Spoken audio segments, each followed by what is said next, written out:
batalhas nessa vida, irmãos, que nós aqui precisamos enfrentar. Nós não temos como terceirizar, não temos como passar para outro enfrentar.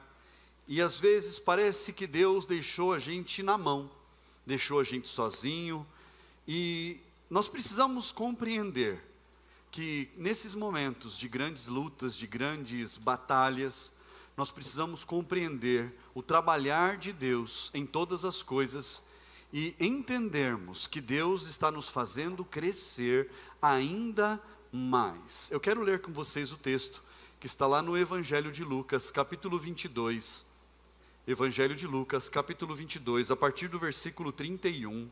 Simão, Simão, eis que Satanás pediu para peneirar vocês como trigo. Eu, porém, orei por você, para que a sua fé não desfaleça.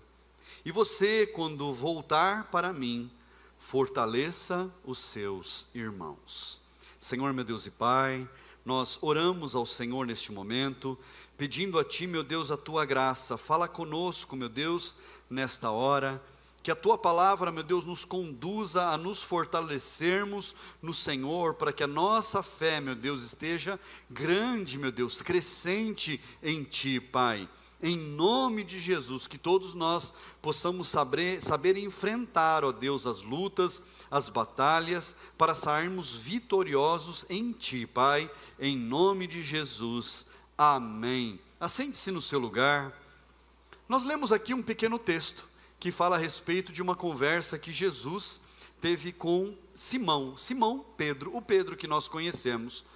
E Jesus fala para ele: Simão, Simão, Pedro, Satanás pediu para cirandar, para peneirar a sua vida, e eu roguei ao Pai para que a sua fé não enfraqueça, para que você não perca a sua fé, mas para que você saia fortalecido dessa.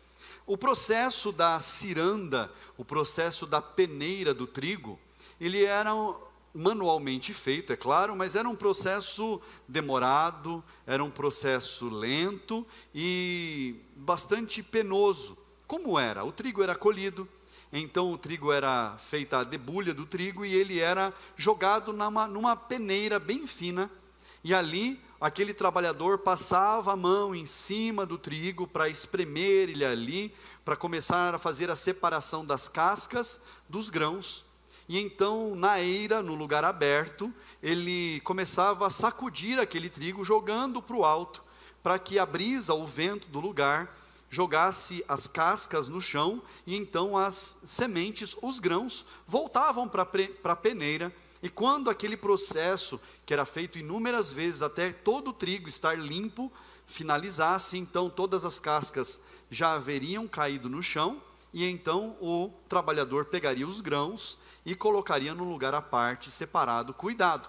Esse era o processo da ciranda, o processo da peneira, era a separação da palha e do grão, era isso. Para nós entendermos o que Jesus está alertando aqui, que viria a acontecer com Pedro. Então, Pedro, ele passaria por uma luta grande, passaria por um desafio grande, mas quando Jesus fala para ele, ó, Satanás pediu para peneirar você, Satanás pediu para cirandar você, Jesus não fala, olha, eu orei ao Pai e pedi para o Pai não deixar Satanás fazer nada, não, ele falou: Simão, abre teu olho, fique esperto, pois você vai ser peneirado, você vai ser cirandado. Eu só pedi para Deus guardar a tua fé, mas vai vir um sacode, abre o teu olho. É isso que Jesus está falando para Pedro. Pedro, fica esperto, porque vai vir bronca pela frente, vai vir uma luta grande pela frente, você vai ter que passar por ela, você vai passar por essa luta, você vai passar por esse tormento, por essa dificuldade, você vai ser peneirado como trigo, porque Satanás pediu para Deus para te peneirar.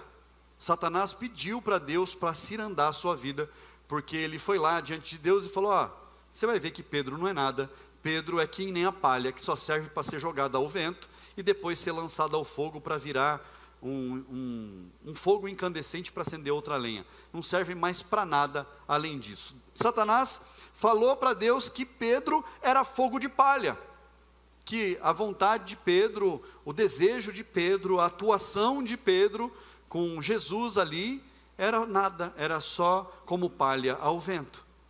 E nós vemos um exemplo disso na vida de Jó. Quando Satanás estava vindo de rodear a terra, e ele lá numa reunião com os anjos, ele invade aquela reunião, é claro, não havia sido convidado, e Deus, ele se orgulha de Jó, e fala a respeito de Jó. Ele fala: você viu meu servo Jó, servo fiel, prudente, servo que cuida da sua casa, cuida da sua família, faz os sacrifícios, adora a minha vida, adora a Deus. E então Satanás fala: mas é claro, o Senhor dá tudo para ele tem todas as bênçãos dessa terra, ele é o homem mais rico da face da terra, é claro que ele vai te adorar, assim é fácil. E então Satanás pede autorização para Deus, para cirandar a vida de Jó.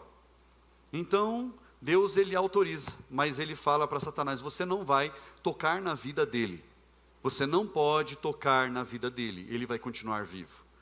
E Jó, ele perde tudo, irmãos, tudo. Perde tudo que ele tinha, tudo se vai em pouco tempo. A palavra de Deus não fala o tempo que aconteceu, mas fala que enquanto um problema estava surgindo, vinha outra pessoa falar de um outro problema que já estava acontecendo também. Foi um problema atrás do outro, e ele perdeu tudo. De homem mais rico, ele se tornou uma pessoa que estava sentada num monte de cinzas, de lixo, e coçando as feridas do corpo dele com um caco de telha. Isso foi o que aconteceu na vida de Jó. E o livro de Jó, nós vemos ali uma discussão dele com os amigos, e os amigos acusando ele: você fez alguma coisa errada, você pecou, Jó, você errou, não é possível que isso aconteceu com você, se você não tivesse pecado, se você não tivesse errado, se você não tivesse ofendido Deus, o que você fez foi algo absurdo. E ali, o livro se desenrola nessa discussão, mas no final de tudo, o último estágio de Jó é que ele precisa orar pelos seus amigos. Então ele ora pelos seus amigos, e depois disso a vida dele é transformada, e ele se torna ainda mais próspero do que ele era. Ele tem o dobro, no fim da vida dele, ele tem o dobro do que no início da história. Ele conquista 2 vezes mais do que ele tinha no começo da história dele. Então toda luta, toda dificuldade, em todo problema que nós passamos, que Deus nos permite passar, é porque Ele quer nos ver crescer, Ele quer nos colocar num novo patamar.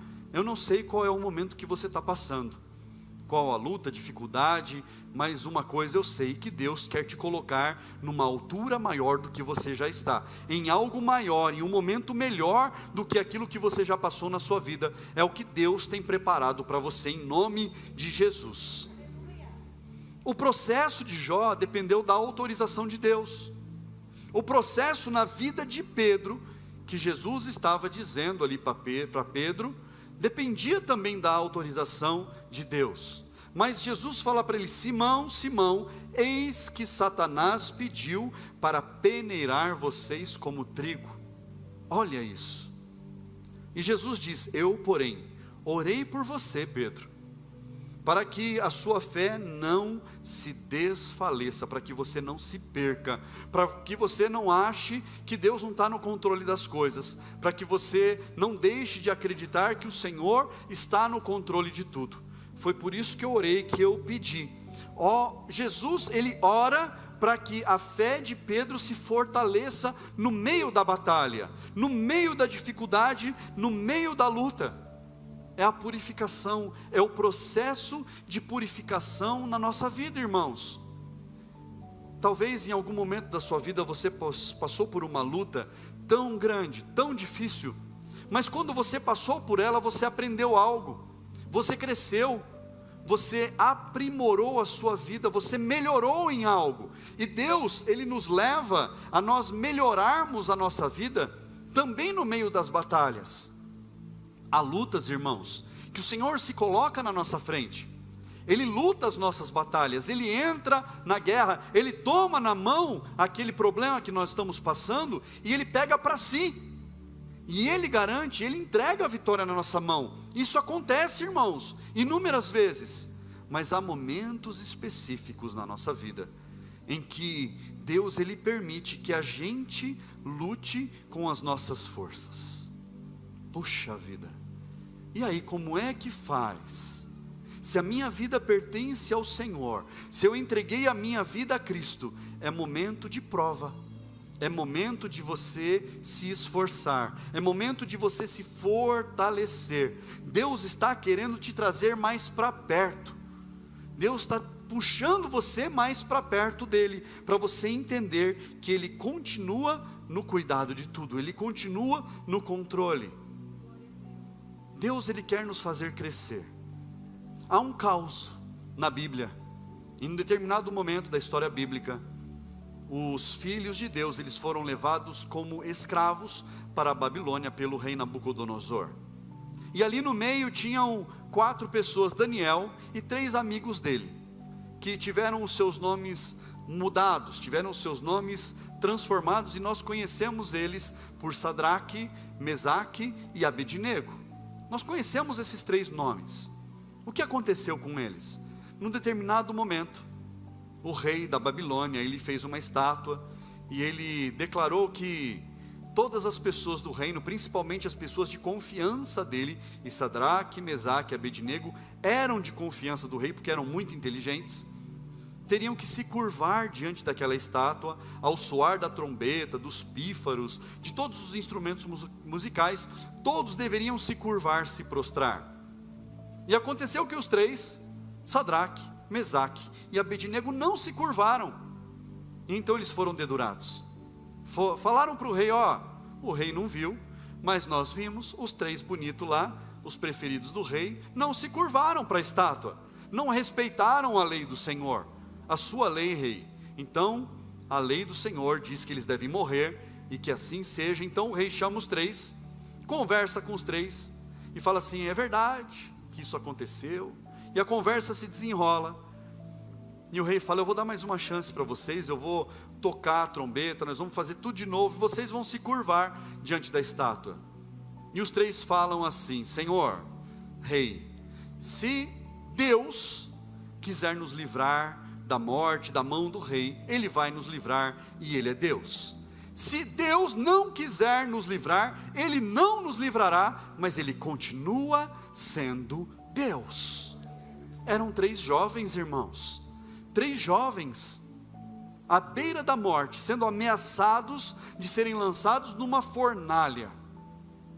E o rei, ele fica irado com aquilo, toca, os 3 ficam de pé, e então o rei manda amarrar eles muito fortemente, os braços, as pernas, as mãos, tudo amarrado. Eles ficaram todos ali travados, encolhidos naquelas cordas, e o rei manda fazer com que o fogo da fornalha fosse aumentado algumas vezes.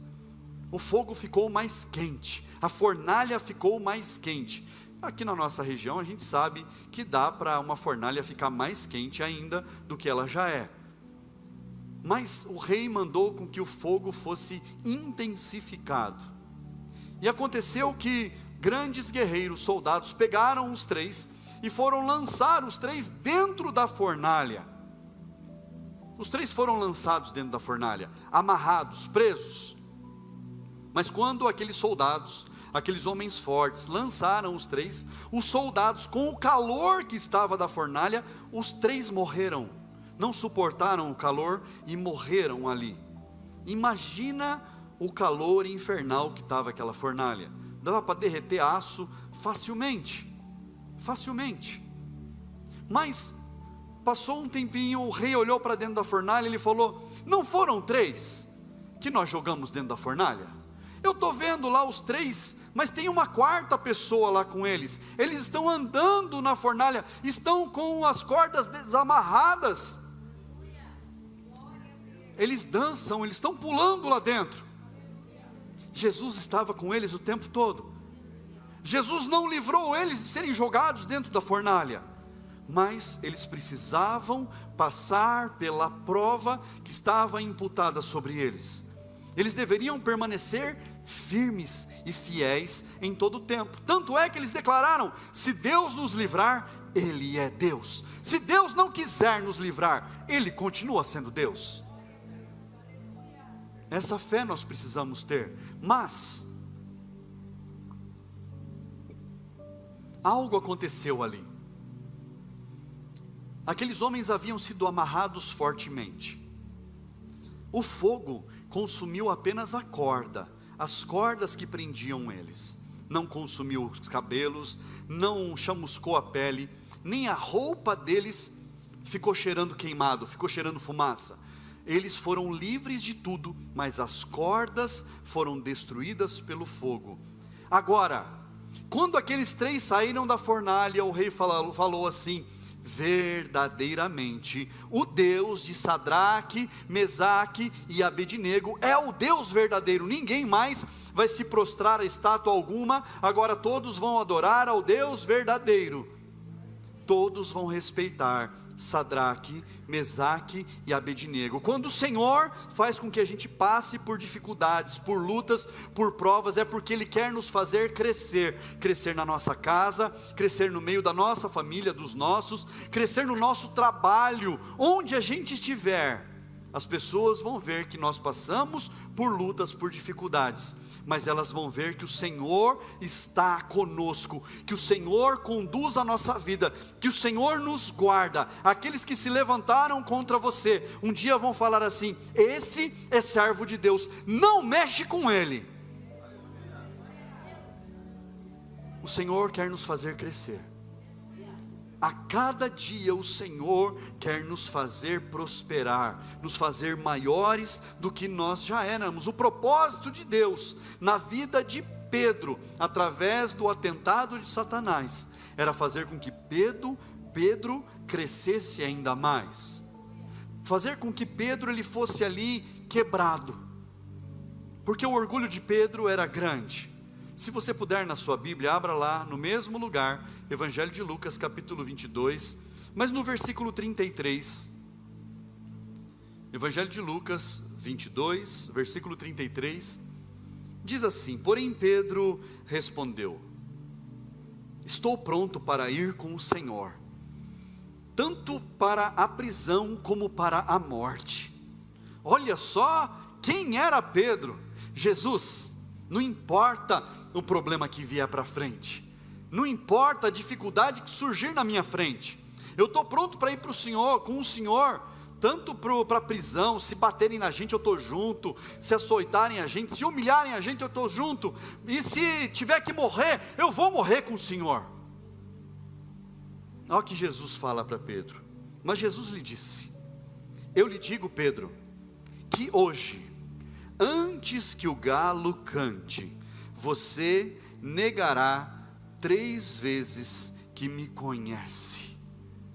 Pedro, Pedro, quando o valente bater o pé, você vai sair correndo, você está aí com o peito aberto, dizendo que você é o cara, mas quando o valente bater o pé, você vai falar assim: não sei quem é Jesus, não conheço ele, eu não sei quem é Jesus, não ando com ele não, que isso? Não, mas você fala como ele. Não, você está enganado, eu nem sei quem é esse Jesus. Jesus falou para ele: antes de determinado horário, você já vai ter me negado 3 vezes. Então Pedro, abre teu olho, porque vai vir problema pela frente para você. Mas Jesus, alertando Pedro, ele fala para Pedro o seguinte, lá no versículo 32: eu porém orei por você para que a sua fé não desfaleça. Talvez na sua versão da Bíblia esteja um pouco diferente que a minha. Talvez diga assim na sua: e você, Pedro, quando você se converter, fortalece os seus irmãos. Não é isso que está na sua Bíblia? Talvez na sua versão. Você, Pedro, quando você se converter, fortalece os seus irmãos. Olha lá, que versão que é essa aí? King James. Quando você se converter, quando você se voltar para mim, o que Jesus estava fazendo? Estava aproveitando a oportunidade. Satanás já havia pedido para cirandar ele, já havia pedido para peneirar, E a palavra de Deus diz que não vem sobre nós luta, dificuldades, problemas que nós não sejamos capazes de suportar. O Senhor não permite que sobre nós venha um problema maior do que as nossas forças. Então há sim lutas que nós precisamos lutar. Por mais que a gente clame, por mais que a gente ore, por mais que a gente peça para Deus, parece que o problema não vai embora. E aí cabe a nós fazer o que precisa ser feito, nos fortalecermos no Senhor, saber que Ele está no controle, termos a certeza que Ele continua tendo o controle de tudo nas mãos dEle, e falar: Senhor, se o Senhor me livrar dessa, o Senhor é Deus, se o Senhor não me livrar disso, o Senhor continua sendo Deus. O Senhor não muda, o Senhor não muda quem o Senhor é na minha vida, a importância do Senhor na minha vida. Mas Pedro, ele precisou passar por aqueles problemas para se fortalecer, para se voltar para Jesus. E quando Pedro se levanta, quando Pedro se volta para Jesus de verdade, quando ele entende todo o propósito, na primeira pregação dele, milhares de pessoas se convertem, milhares de pessoas recebem Jesus como Senhor e Salvador, porque Deus havia feito Pedro crescer. O Senhor está te fazendo crescer. A gente não vive no mundo de moranguinho, irmãos. A gente não vive no mundo em que tudo é de florzinha, tudo é muito bonitinho, tudo sempre dá certo, a conta sempre está no azul. Irmãos, nós vivemos num mundo de realidade, onde as lutas vêm, os problemas vêm, e nós precisamos saber os problemas que nós precisamos tomar nas nossas mãos e enfrentar com as nossas forças. Como é que a gente vai saber distinguir? Orando a Deus: Senhor, esse problema me pertence, eu preciso resolver isso, está na minha mão para eu resolver. Ou Senhor, se eu deixar para o Senhor resolver, o Senhor está na minha frente, o Senhor vai lutar essa luta, o Senhor vai tomar essa batalha nas mãos, e o Senhor vai me trazer a paz, a clareza que eu preciso, a direção. Precisamos orar, irmãos, para saber se Deus está permitindo algo sobre a nossa vida, para que a gente possa subir de patamar, ou só é uma luta para a gente falar com Deus: Deus, está na tua mão, segura essa bronca aí, vem comigo, estamos juntos, eu estou contigo, o Senhor está comigo, e a gente segue em frente. Precisamos falar com Deus, entender o propósito de tudo, mas Deus, Ele tem um propósito em todas as coisas. Por mais que pareça que o processo é dolorido, e a peneira não é fácil, a peneira dói. O processo da ciranda não é um processo fácil, é um processo difícil, mas a gente passa por ele. Vai ficar para trás em algum momento, irmãos. Nós vamos deixar isso para trás, e quando a gente estiver lá na frente, a gente vai falar: puxa vida, parecia que eu não ia sair disso, parecia que eu não ia sair desse buraco, parecia que esse sacode tinha pego a minha vida de um jeito que eu não ia conseguir sair dessa, mas ficou para trás. O Senhor me garantiu a vitória, o Senhor me deu as luzes no caminho, o Senhor me orientou quando eu precisei. Jó, quando chegou num determinado momento, Deus foi falar diretamente com Jó, e Deus falou para Jó: Jó, será que meu braço está encurtado? Será que eu não posso fazer os impossíveis? Será que a minha mão ainda não tem força para fazer o que precisa ser feito? E Deus fala com Jó e muda o estado de Jó no fim da história. E no fim da história não é o fim da vida de Jó, é apenas o começo de tudo. O Senhor quer te colocar num lugar mais importante. O Senhor quer fazer com que você aprimore os seus conhecimentos. O Senhor quer fazer com que você cresça mentalmente, emocionalmente, financeiramente, nos seus relacionamentos, no seu envolvimento na comunidade, no meio da sociedade. O Senhor quer fazer com que você cresça profissionalmente. Mas os problemas vêm. Os problemas vêm, as lutas vêm, as dificuldades vêm pela frente, mas é tudo para a gente aprimorar, tudo para a gente crescer, tudo para a gente melhorar. O Senhor está melhorando a nossa vida a cada dia, e a nossa vida está nas mãos dEle. Nós confiamos no Senhor, então nós temos a certeza que Ele está cuidando de tudo. As lutas, os problemas, as dificuldades, não são para destruir a nossa vida, são para nos fazer crescer, e o Senhor vai fazer com que você cresça, e você prospere, em nome de Jesus.